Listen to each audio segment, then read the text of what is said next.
नमस्कार दोस्तों, मैं doctor Deepak Garg, consultant neurosurgeon at Toronto hospital Jaipur. आज हम आपसे स्ट्रोक यानी लकवे के बारे में बात करेंगे।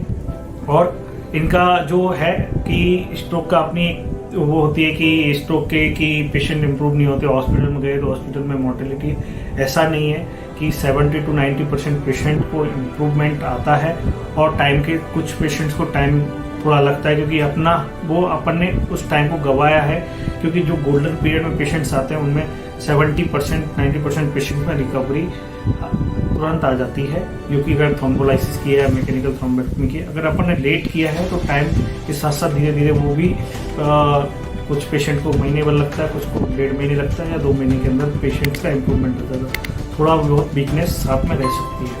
अब जो हाइपरटेंसिव ब्लीड वाले पेशेंट्स हैं और थ्रोम्बेक्टमी, हमें जो इन्वेस्टिगेशन जैसे मैंने बताया सिटी, उनमें हमें रूल आउट करना है कि हाइपरटेंसिव ब्लीड है या नहीं है। अगर हाइपरटेंसिव ब्लीड नहीं है तो पेशेंट को फिर प्लान होता है थ्रोम्बोलाइसिस के लिए, जो मैं ऑलरेडी डिस्कस कर चुका हूँ। फिर अगर पेशेंट विंडो पीरियड में नहीं आया है, 3.5 आवर्स के अंदर नहीं आया है, और कुछ क्राइटेरिया ये है कि साइज पे डिपेंड करता है कि स्ट्रोक कितनी एरिया में आया है, पेशेंट की एज पे डिपेंड करता है, और पेशेंट के अगर कोगुलेशन फैक्टर्स की मतलब ब्लीडिंग टेंडेंसी वगैरह उस सब पे भी डिपेंड करता है। अगर ये सारे फैक्टर्स नॉर्मल हैं, अगर विद इन अपने क्राइटेरिया के अंदर हैं, तो इनको थ्रोम्बोलाइसिस किया जाता है।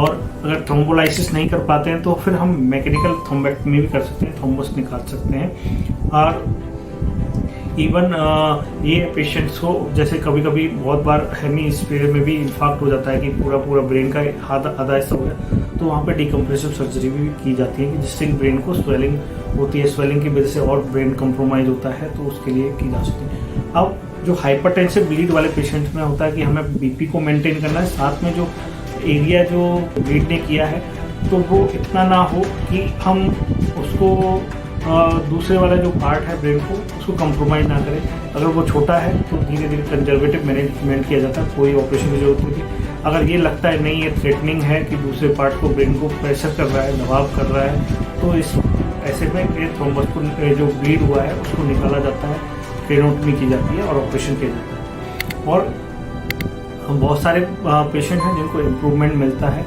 तो आप ऑपरेशन से भी ना डरें और इसके इलाज और स्ट्रोक के इलाज के लिए तुरंत ही हॉस्पिटल में करें। जनरली जो इसका जो होता है फेस, आर्म, लेग और इनका इन्वॉल्वमेंट होता है, इवन वॉइस इन्वॉल्वमेंट होती है, जिसको पास के प्रोटोकॉल के हिसाब से दिया जाता है। तो आपको तुरंत ही, अगर आपके किसी रिलेटिव को अगर ऐसे वीकनेस आई है तो तुरंत ही हॉस्पिटल लेके जाएं, क्योंकि इसका पहले रूल आउट करना ज़रूरी होता है। और थ्रोम्बोलाइसिस अगर टाइमली हो जाए तो बहुत अच्छा रहता है, पेशेंट का इम्प्रूवमेंट इमीडिएट भी आ जाता है।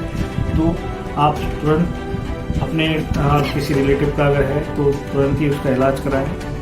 आपको ये वीडियो अगर पसंद आया हो तो आप हमारे नीचे दिए गए लिंक पे कांटेक्ट कर सकते हैं, और अदर वीडियो देखने के लिए या और जानकारी के लिए हमसे संपर्क कर सकते हैं। धन्यवाद।